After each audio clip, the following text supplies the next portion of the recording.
All right, everybody. Good afternoon, good evening to you all. We are back again. We missed a week due to the holiday break, 4th of July, and but we are back again, as Frankie Beverly May say, back in stride again. And we are here. B.M.B is here to tell it like it T.I. is with yours truly, Brent. You got Mel-Bone down there. And we got B-Mack, the king. He's here with us, the three of us, the three amigos. We are here to talk about the issues that are going on in our world and our society, and just, hey, whatever comes up on our head and our mind, we're going to talk about it. So we're going to stay on topic today. We're going to talk about how the coronavirus numbers are back up. The government's opened up everything too soon, and now the numbers are right back where they were and even higher. Especially down here in the South, Texas, Florida, Georgia, over in Arizona on the West Coast, the numbers are high and they're getting higher. Deshaun Jackson, we'll get into that, Will and Jada. Entanglement. We're going to talk about that, and then we're going to get into what's going on in sports. With the NBA coming back, and then also guaranteed money for Patrick Mahomes, 10-year deal, $503 million. Wow. We're going to get into it all. B.M.B, tell it like it is. Let's go. What y'all got, brothers? We can go ahead and start with I guess we can go in order. Okay. Start about what did you say first, the coronavirus? Rona. Yeah, corona again. More and more numbers, the cases going up. Yes, sir. And it looks like, and it mainly is all of our faults, or the people who are still having large gatherings and stuff. So, as our last guest said, it became a hot spot when he saw people not walking around with masks, and, right. And people were still having large gatherings and not being cautious and stuff like that. So, it happened, and you're right. I think that they did open up stuff just a little bit too early. I can almost promise you, in my opinion, I bet you we would be almost on the other side of this thing if from the beginning we had just done what we were supposed to do, because from the beginning, people didn't want to do what they were supposed to do. And so I think, like, if we had done how we should, if we had operated how we should have operated from the very beginning, I think we'd be coming out of it, pretty close to coming out of it right now, if not out already. I think you're right, Mel. If we had done what we were supposed to do, that's kind of the issue, and that's kind of what we've been talking about for the longest. These people talking about thinking it's over, people not wearing masks, people, the governors reopening the states too soon, especially here in the South, and we see what the results of what that is. And so it's just people not doing what they're supposed to do. And it's a lot of, I think, too, the numbers are showing it's a lot of younger people catching it now as well. I think the other day, a 30-year-old in San Antonio passed away from Glad you brought that up. But and so I know that leads me to another point, too, that some of these places, some of these cities and these kids are having coronavirus parties, trying to see who can catch it, and whoever catches it at the end of the party gets the money or whatever, whatever the pot is, whatever they've thrown in to this bucket. But it's crazy, man. Wow. And that people they don't believe that it's real, and they're going to these parties to try to see if it's real or if they can even catch it. It's making things pretty bad. You're not affecting just these people at the party, but, when they leave these parties, you don't know, they're going to maybe see their parents or older ones, loved ones, and that's affecting more people in the long run. So it's real crazy, man, to even think about that. Let's just say that party had 30 people. Mm-hmm. Those 30 people go back to their 30 homes. Yeah. And let's say each one of those 30 homes had 4 people in those houses. So, I mean, you just multiplied, times 30, times another 30 in 4. My math is probably wrong, but it's, like I said, you just multiplied it, without even just that quick, Right. You had a COVID party, and now you done went back home. If you did get COVID, and if you got anybody else that's in your house, they might could get COVID. If they leave and go somewhere else, you know, that's the spread like wildfire. Yeah. You know, so it makes no sense to me. No, it's just right. It's $250 if you that's the fine if you get caught not wearing a mask where you're supposed to wear a mask. Yeah. Really? I didn't know that. Yeah, they've even well, some places of business have even gone as far as what was it? It was one drive-through I went through. They even wanted you to wear your mask while you were in your car when you go through the drive-through. Yeah, that didn't make any sense to me because I'm not inside of the building. I'm inside of my car, and the only contact I have with you is me handing you my money or handing you my card, and you handing me my food. But like I said, I think it's a drop. Like if you're talking to somebody, touching. Yeah, I mean, it's probably like the droplets. It's a droplet coming from your mouth. From your mouth, and so they probably like if they're talking to me. You know, it could probably get on. I don't know. Maybe it can get on my face or something. But if they have it, but they're all wearing masks, and a lot of those businesses have that plexiglass up on their drive-through windows anyway. So you can't. It won't even. Now that particular place, they didn't have it, but the people. Oh no, I take that back. They did have it, but they also had masks on, and so. Mel, I think at this point, they just want if you out and about, you need to have a mask on no matter where you are. If you're in your car sitting, and let's just keep it safe 200 away with you and me. I think that's all they saying. So. I guess so. But I mean, in the car, that's a little much for me. Because I'm like, I be seeing people driving around with their windows rolled up with the mask on. I'm like, who? I did that. You did. With the windows rolled up. Sometimes I'll forget. Like if I leave a store and I have it on, it was. I'll forget and I'll keep it on. And I'll forget to take it off when I get in my car. But yeah, I mean, I get that too. I mean, if they're just trying to keep everyone safe, they're keeping you from getting it from the worker, and they're trying to keep you from giving it to the worker. You know, in that situation, what it seems like. You know. Quick, y'all, Braxton, I'm glad you brought that up. I want to play this clip from Channel 13 ABC in San Antonio, exactly what you were talking about, Braxton. Okay. With residents waiting hours for tests in 100-degree heat, a new appointment-only testing site in Tucson says it booked its first week of tests in 10 minutes. While in neighboring California, these surge tents constructed in El Centro to take on the crush of patients. We're having a war here on COVID. And with morgues full, refrigerated trucks have been brought in to store the bodies. In Florida, the 11,400 new cases Friday, just shy of a record high.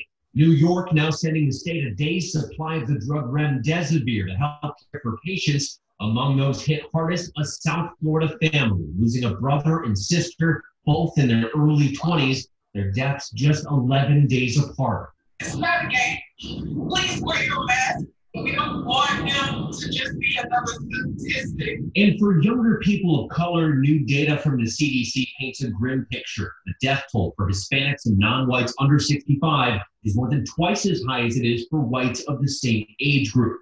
In Texas, the state logged 3 straight days near 100 deaths. The worst is yet to come as we work our way through that massive increase in people testing positive. A San Antonio doctor says one of her patients, a 30-year-old man, died after attending a so-called COVID-19 party, a bizarre trend where young people intentionally get together with someone who's infected. He didn't really believe. He thought the disease was a hoax. He thought he was young, he was invincible and wouldn't get affected.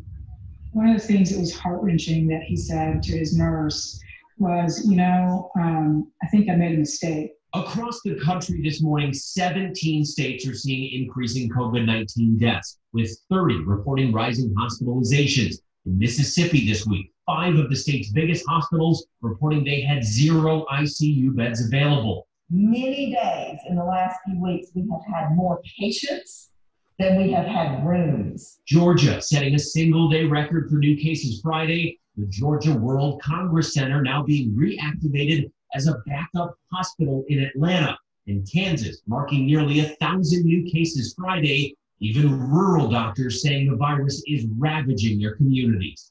We didn't think that it would get to us, but when it finally did get to us, it's like forever. And as professional sports consider when and how to return, the NFL Jacksonville Jaguars said they're going to be limiting their stadium capacity to 25% and making face coverings mandatory. The NFL is planning on having preseason games begin to be played in late August, but the Players Union has been pushing back against those plans.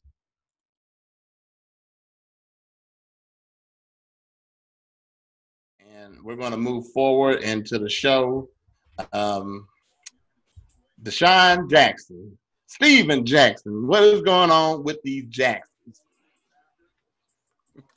What is going on with these Jacksons, y'all? Marvin Gaye said it best. What's going on? What is going on? What in the world is going on? Like I said previously, you don't start a phrase. I don't care if it's on Instagram, Twitter, Facebook. Hitler said. Right. I don't care what he says after that. As soon as I see Hitler said, nah, bro. Like Snoop Dogg said, you out of pocket, but I ain't gonna say the other stuff he said, but you out of pocket. That's out of pocket. He shouldn't have said what he said, and he issued an apology. So I mean, he just makes smarter decisions. Right. That's all I have to say about it. Make smarter decisions. Don't speak out of turn. Think before you speak. And so I mean, Right. That's all. Yeah. Make smarter decisions. Yeah, come on. It was just a bad decision.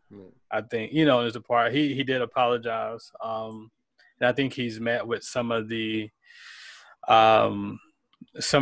Jews that were actually in the Holocaust or part of the Holocaust. I think there was a 90-year-old one that's still living.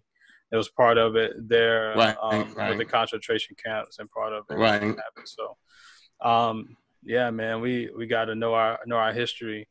And just can't be blind, to what's going on and what's happened to people that come before us. Even with dealing with slavery, these are sensitive issues, and you can't talk about them lightly. You got to really know what you're talking about. Your righteous mind didn't tell you. In bold, it said, Hitler said.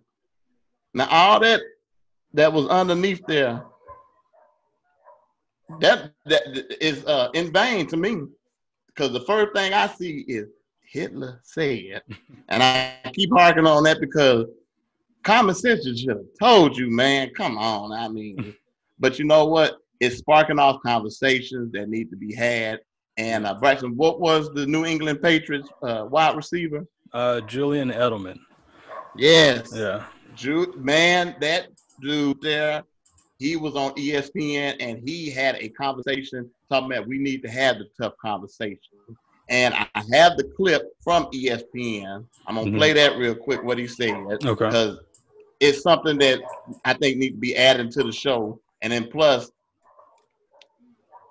it's not going to, it's going to bring healing and it's going to help solve. But just like what we were saying about Drew Brees, you got, like what you just said, Braxton, you got to watch what you say. You have to be more, have more sense in things before you put it out there, just like what you just said, Melvin. So let me just play this real quick. Deshaun playing his career, make outstanding football plays. We communicated over social media. I've got nothing but respect for his game. I know he said some ugly things, but I do see an opportunity to have a conversation. I'm proud of my Jewish heritage. And for me, it's not just about religion. It's about community and culture as well.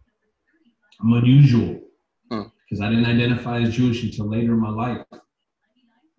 Whenever I encountered hatred, it never really felt like it was aimed at me. It was only after I was part of this community that I learned how destructive hate is.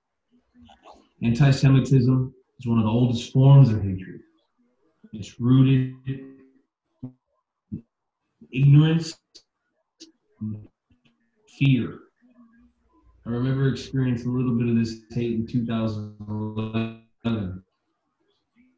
and I was called a kike on the football field. Boom. For anti-Semitism in this world. Even though we're in the Black Lives Matter movement, communities have a lot of similarities. One, unfortunate similarity is that they are both attacked by the ignorant and the hateful. It's really hard to see the challenges of communities. You need to listen, you need to learn, you need to act. You need to have those uncomfortable conversations if we're gonna have real change. So to that end, Deshaun, let's do a deal. How about we go to DC and I take you to the Holocaust Museum, and then you take me to the Museum of African American History and Culture. Wow. Afterwards, we got some burgers and we have those uncomfortable conversations. This world needs a little more love, compassion, and empathy. Take care. I have gained so much more respect for him, even though he do play for the New England Patriots. But still, I gained so much more respect for Julian. That was, I think, there are some people that can calm a storm, and I think that's something that he definitely did, especially with him knowing. He said and I just thought that was real tough when he said him actually experiencing the hate when he was called that bad word. Yeah. So I hope this happens. I hope they have that tough conversation. And we're going to talk about entanglement. I didn't know that was a status of relationship. You got single, dating, and entanglement. I didn't know that was a third one. Well, they got complaints on Facebook. You got his complicated. Complicated. You got complicated. But the fourth one is going to be entanglement. So, that's the new. So hey, for me, I'm just wrapped up and entangled with the Lord. That's what I'm at. I'm entangled with the Lord. Thank you, Lord. Thank you. I mean, I didn't get a chance to watch the video. I'm gonna have to watch it. I don't know. Somebody told me I can look it up on YouTube or something. Yeah, it's on her Red Table Talk. She did it on her platform. Okay, so I'm gonna have to look it up and listen to the whole conversation, because I got home from work. What was that, Friday? I got home from work and I turned my Facebook on and I see everybody their profile pictures is of Will, of Jada, and people talking about entanglement, entangled, and I'm like, what's going on? What is this? I thought you were playing at first. No, I was confused. I was like, what is this? And so I was like, oh, okay. So I started to realize what they were talking about. I was like, well, I'm gonna have to go watch it and see. Yeah. But yeah, I mean, yeah, it looks like it's a tangled situation, I guess. But the key thing I think in that a lot of people miss is that the hurt that she went through, because I watched it. Will's basically said, I was done with your behind. So, yeah. I mean, what's the main thing that goes on in black household? What happens in this house stays in this house. Don't you say nothing. Right. And I just thought, she had a breaking point, and she was at that point she was vulnerable. I think Jaden was not Jaden. Wasn't that Jada Pinkett Smith? Jada, not Jaden. Jada was vulnerable. What her and Will was dealing with, because I mean, when I looked at that, and Will said he was done with her, whatever it was they were going through. So I mean, some healing came forth. I mean, afterwards, I think with that conversation Will and Jada had, some healing came forth after that. Mm-hmm. And I remember seeing another interview that Will did, and he talked about him and Jada went and talked to Ruby D. And at that time, they had been together for 17 years. And he said Ruby D looked at him and looked at Jada and said, "Oh, you don't know him." And Will was like, wow. I mean, this coming from Ruby Dee, one of the mothers of Black Hollywood. Mm-hmm. And she was saying, even at 17 years, you still don't know each other yet. There's still some knowing that you have to get involved with each other to fully get a chance to know each other on one-on-one. Mm-hmm. And Will just said that was a very eye-opening moment that, you know, Mother Ruby Dee dropped on him was, you know, you just got to continue fighting and working. And she said, and a lot of old people like this, you think you're going to get into a long, drawn-out conversation about what you need to do, and they give you 3 simple words, a sentence, of how to get through something. The internet is so, wow, the internet. Oh, yeah. The internet. Yes, I saw a picture of, the internet had a picture of some headsets, and they said this is what August sees, and it was all wrapped up nice and neat into a heart. And then they said how Jada sees it. You know how you take some headphones, you just wrap it and tangle it up and stuff like that. She said that's how Jada sees it. All the internet is so gruesome. Entanglement. But it's so funny at the same time. But it was one meme I saw where it had a picture of Will with tears in his eyes, and it was asking him, it said, "Hey, Will, what's next month?" And it said August. Oh. But anyway, we was talking about we're gonna talk about this last topic, and we're gonna pretty interesting. They were a few weeks ago, a month ago, they was scared about on ESPN that not having anything to talk about, and stuff just been happening. And one of the biggest thing that's been happening this week is Patrick Mahomes, $503 million 10-year contract. $503 million, $500 million contract. Yep. Oh my. So evidently, Kansas City, they believe and they trust in Patrick Mahomes, and Patrick Mahomes feels comfortable and he feels like a part of an organization. I wish I could say that about another quarterback, but no bueno. No. I'm sorry. I don't know if we're gonna be able to say that. No. But I mean, what do y'all think about this 10 years, $503 million contract? Well, first of all, you don't see contracts like that. You normally see contracts like that, and most of the time you see contracts like that in baseball, because you can think 10 years down the line in baseball, and I can play for this team for the next 10 years. Or longer, Right. Mm-hmm. Most of the time, you see those big, huge contracts, and like I said, there's never been a contract like this before in the NFL. It's the first of its kind. I don't even think anybody's even had a contract extension for that long.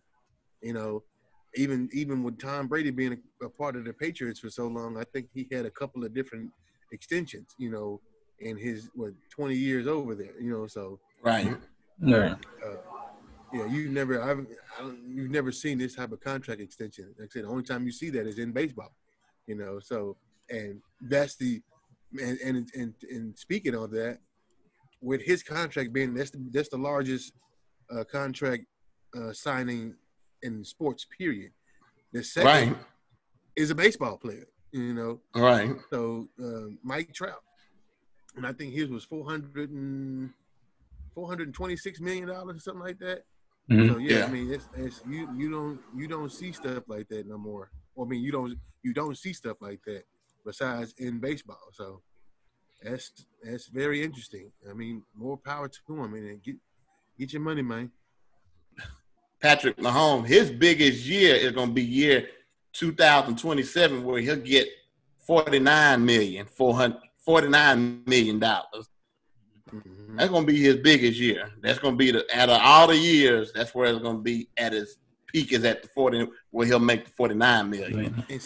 And see, here's the thing with that. A lot of people don't realize that football players, and I think, and it may be like this with every sport. It may be like this in basketball and in soccer and in baseball and stuff like that. But I know for a fact in football, they get game checks and they get bonuses for their statistics in these games. Right. Like I remember I was listening to Chad Johnson one year, it was one of his highlight tapes, and he was talking about it. He said, and he broke it down. He didn't really break it down. He just made a statement on the sideline. He was talking to one of his teammates. He was like, he said it basically because he was talking to Noah. Talking about if they stop me today, he said, if I don't do such and such today, he said I'll give away my game check. And I was like, oh, I remember that. And so they get game checks, and I think they get incentives or you could say bonuses for the more they do in that game. Right. So if you throw 4 touchdowns, you may get an extra, $5,000 per touchdown or something like that. You never like something. It could be something like that, So, so yeah, I mean, and like I said, some of those guys, like when they were talking about when Le'Veon Bell set out, they was like, oh, well, he's missing all his money because he was missing a check every game, Every game. I think in the ESPN 30 for 30 on broke, I think they broke it down, the game checks, and if you going into sports, I recommend you look at that 30 for 30 on broke because they go in deep. And then also look at Jalen Rose. Him and Jacob show that they have. Jalen and he breaks down Jacoby. I'm sorry. Jacob, I'm sorry. Yeah, I called the wrong name. And I don't miss none of their shows because it comes down on YouTube now, so you can watch it. But a few years ago, Jalen Rose broke it down on basically money. Even when you go out and you go party and stuff, how much you got to put at them on money and stuff. So that's a very good conversation to listen to from Jalen Rose breaking down money in sports and how it's not all glitz and glamour.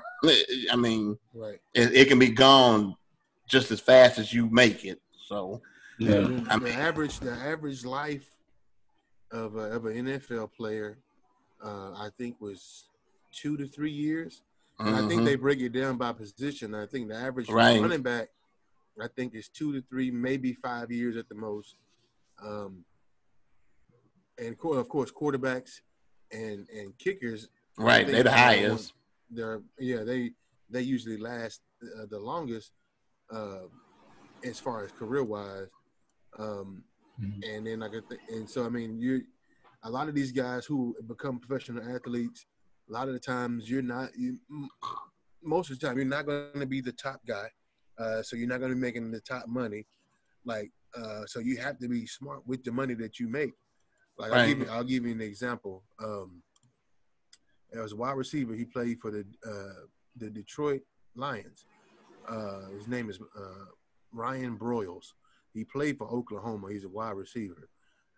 Now I think at the time he had said that I think he was making like over $1.5 million a year or something like that. Which is a lot of money, but it's nothing compared to what these other guys are making.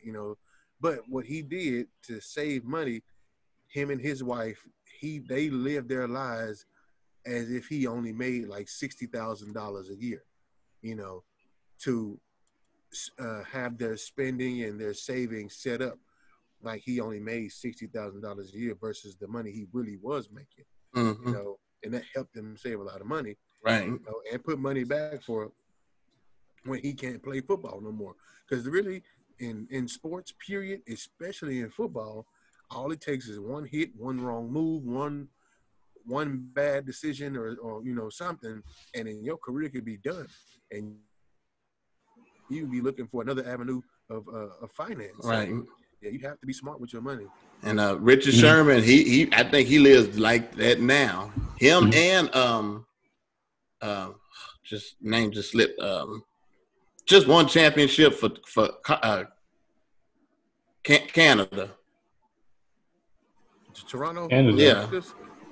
Kawhi Leonard. Kawhi Leonard. He lived the same way because they used to get on him, say he drive this old raggedy '97 Tahoe, and he just live in a regular 2-story apartment. He said, well, it's paid for, so what I need a new one for? What I'm worried about too, though, and what I'm thinking about is the rest of the league. How's this going to affect other quarterbacks? Right now, Dak still is not paid. And I don't know that they missed a deadline, yet or not. Yeah. And so, I mean, that's the thing. That's what I'm going to watch as well. What are these new contracts going to start looking like? Are these players going to start making more money? These quarterbacks, are they going to start getting longer deals, more guaranteed money? So, I mean, Dallas, I think they kind of hurt themselves by waiting so long to sign Dak to a deal. And so we'll just see. We'll just see. They may not budge. And, you know, he may still, you know, have the franchise tag on him. So right, because I mean, Dak. One thing about Dak, he doesn't want a long-term deal. Jerry wants him to be in a long-term deal, but Dak is like, no, I'll do 4. I'm not gonna do no 7 to 8 years. Exactly, yeah. No, because those, like y'all were saying, the shelf life of a player is only anywhere from 3 years to maybe shorter than that. Longer if they're good, you know, they take care of their body, and they can withstand the punishment. But most players, you know, are not, you know, around that long. So I'm not saying Dak won't be. I definitely hope he will be, but you just never know based on history. And like y'all were saying too, you got to get your money. Le'Veon Bell holding out. What's his name? The running back for Dallas, Ezekiel. So you got to get your money in your prime. You know why you can still get it. So I'm happy for Pat, man. It's he won a Super Bowl. He's a, you know, black quarterback, you know, on the rise. So it's good, man. It's a good thing. Let me ask y'all this. What do y'all say to those players that don't have it, like Patrick Mahomes, where they had a dad or somebody that knew something about money? You have these brothers coming from the hood that's basically never had anything, you know, coming from single-parent households. Not all of them, but some of them. And they're not used to having money. And then getting a check, a sign-on bonus, hundreds of thousands, millions of dollars, and you looking going like, ooh. What do I do with this? What do I do? You know, I always felt that they should, and I think some teams do this, and I don't know how but I always thought that they should put them through like some type of financial training, some classes, so they'll know how to deal with their money. Put them with trustworthy people, because there's a lot of agents. I mean, not agents, but there's a lot of, you know, financial people out there, who are going to try to get over on them, take their money, you know, make it think like they're helping them manage it, and when they're really trying to steal it. And so I think these teams and NFL has got to step up and help these players manage their money better, or maybe just like giving them classes, you know, and training them how to deal with it. I mean, at the end of the day, it's on the player to do the right thing, but if you give them the tools, then they can make the right decisions. Right. Yeah.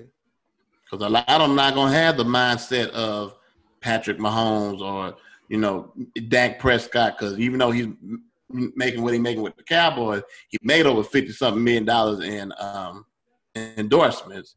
So I know he probably got a good head on his shoulder. Richard Sherman, he got a good head on his shoulders, how to deal with his money. Kawhi Leonard, you heard what I told you, what he just said. Yeah, you know, he don't mind driving the old 98, 97 Tahoe. It's paid for, it still run. You know, so, you know. These players are getting smarter now. Yeah. They're learning how to deal with their money. I mean, you can see with the way like LeBron James and just some of the bigger players now, the way they talk about money and how they do business. True. You know, they're being smarter now, and they're doing things a lot better, and they're thinking a lot more about long-term versus short-term. You know, what's the future going to look like? What can I do after this is gone? Football, basketball. What else do I have? What other businesses do I have? And so I think the resources and the tools are there for some of the players. You know, they just got to take advantage of it. Right. Because I think even like with LeBron, they did a description saying if he just played basketball, so far right now it's like 400-something million since he's been in basketball. Even with him doing other things outside of basketball, the man is almost at $1 billion.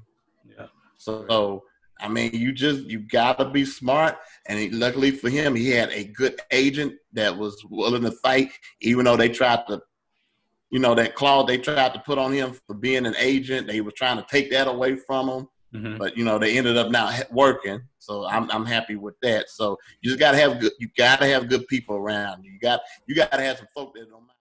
Well, brothers, I think that's it for tonight. Had a few technical difficulties, but hey, we made it through the storm and rain, but we made it. And we want y'all to continue to support us, lift us up in prayer as we continue to move forward with this show, because we really think that we have something to offer to the world. Let me tell you something. You are listening to 3 strong, gifted Black men, well-educated, come from a small town, but have broad minds. And we have something to offer to this world with B.M.B. Tell It Like It Is.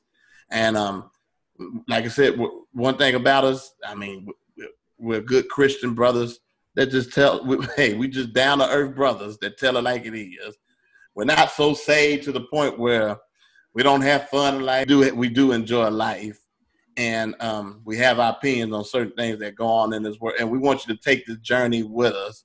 We're not going to say everything right, but, we hold each other accountable, but continue to support us, pray for us.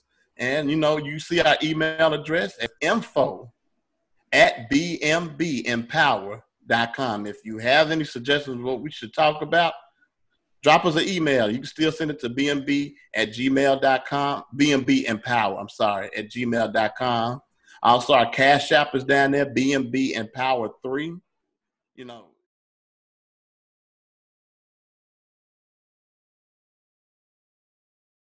Lord, bless this platform for everything that we do. Lord, guide us through every step, order our steps in your word. And Lord, continue to let people hear our voice. But Lord, let us see us in our hearts and what we're trying to say. And Lord, let our message get out through the whole world, that we can put a mark on the world to help change it and make it better. And like our slogan says, helping our communities with one conversation at a time.